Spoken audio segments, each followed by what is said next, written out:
First day I was clean was on Father's Day, June 17, 1990. This is a big day for me because I went through a lot of challenging over the past 30 years, the 3 decades.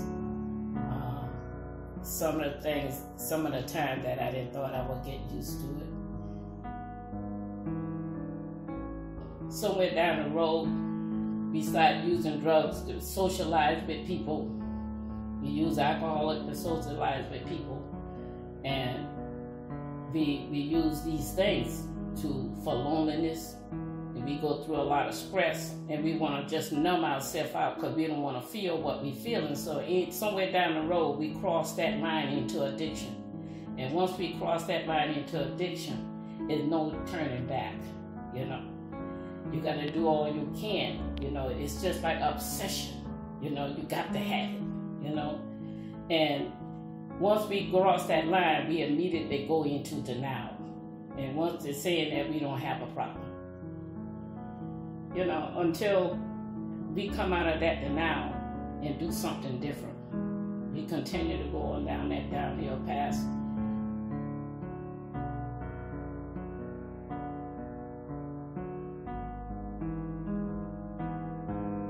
The last day I was out there on the jug, I was falling on the floor. I used $1,500 worth of crack cocaine. I drank a fifth of alcohol vodka. I was popping pills. I was smoking marijuana. I was locked up in that house for 2 days. And the painful thing is, every noise or car or alarm, the police car that I heard coming down the street, I swear I was so paranoid. And I swore that they was gonna break down the house and get me out of there. I'm tipping-toeing the house by myself, peeping out of the window, thinking that the police out there. I was so paranoid. And I didn't have gas in my house. I didn't have lights in my house. My daughter teacher had filed a 51A on me for child neglect because I couldn't even comb my daughter hair for her to go to school clean. I was on my last written warning on my job. My house was in the process of foreclosure. After 15 years on the job, but they was getting ready to fire me because they gave me so many chances. I had a 50% absentee working at Polaroid Corporation. So I missed the smart thing. I'm thinking that I learned my lesson the first time. And the therapist had looked at me. And trust me, I went in that treatment center more than 15 times. You know, 30 days treatment center program and all of that. And after that, I understood, you know, that this disease is nothing to play with. And after going through the treatment center, I remember the last time, after 15, 16 times I went in the treatment center, the last time I was in there, I walked to the door and the same counselor said to me, said, Willia, what you gonna do different this time? I said, this time I wanna stay clean. And she told me to read, she said, read Psalm 27. Read Psalm 27 and it'll take away the craving. And I believe what that lady said. I started reading Psalm 27, Psalm 91. I read a lot. Every night I will read the Bible. I will take quiet time, meditate. And I find myself not feeling the craving no more. I didn't have no more craving. From that day to this day, I didn't have one craving for drugs because I was reading the Word of God, you know.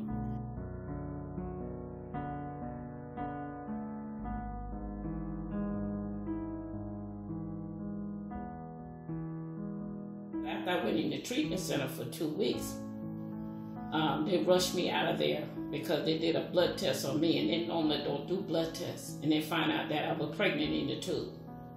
And they did emergency surgery on me. While I was doing on that table, the surgery, right, I literally died on the table. I died on the table. I died on that table. I really died on that table. And the doctor told me the next day, said, if you're going to stop using them drugs, you're going to die. My lung was black and blue, you know, from the drugs that I had took. I was black and blue. And I'm grateful today because For some reason, I could have died 3 times.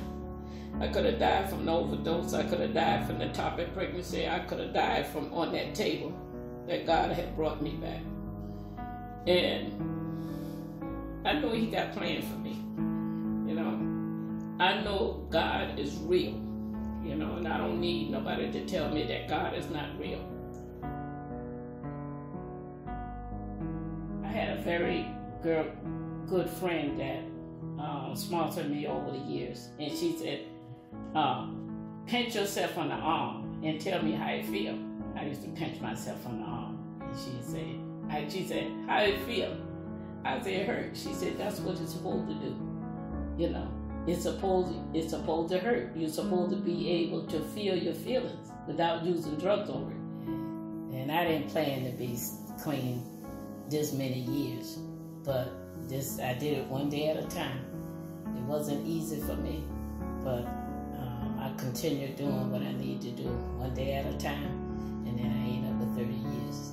You know, and I have a lot of heart for especially recovering addicts and alcoholics, because I've been down that road, and I just want to give hope that if I can do it, anybody can do it. It wasn't easy, but I got through it.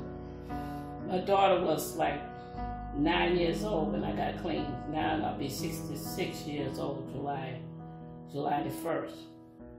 And I put her through some changes.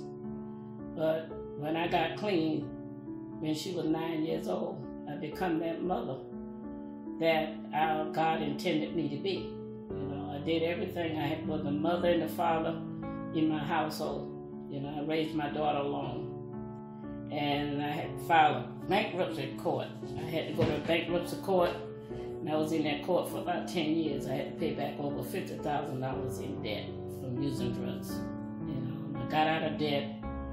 My house was in the process when I first went in recovery, but I saved the 3-family house. It's a multi-unit that I still have in Massachusetts, that my daughter is managing it. And I bought the house in South Carolina. You know, this is all what I did after I got clean. I just want to give an encouraging message to the addicts out there that's still suffering. And I know what they went through. And how did I know it? Because I've been down that road. And I just want to thank God that I was able to live 2 lives in 1 lifetime.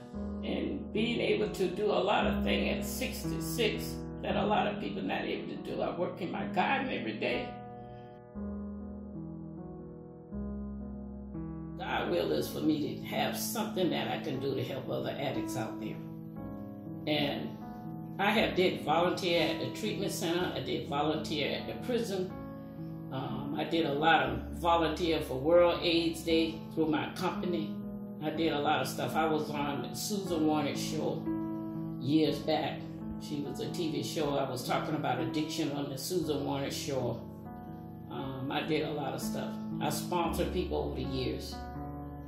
People have called me like 2 o'clock in the morning, and they were telling me that they want to use. I said, no, you don't want to use, because if you want, I told her the same message that my sponsor shared with me. If you want to call me if you wanted to use, you would have just went out and did it.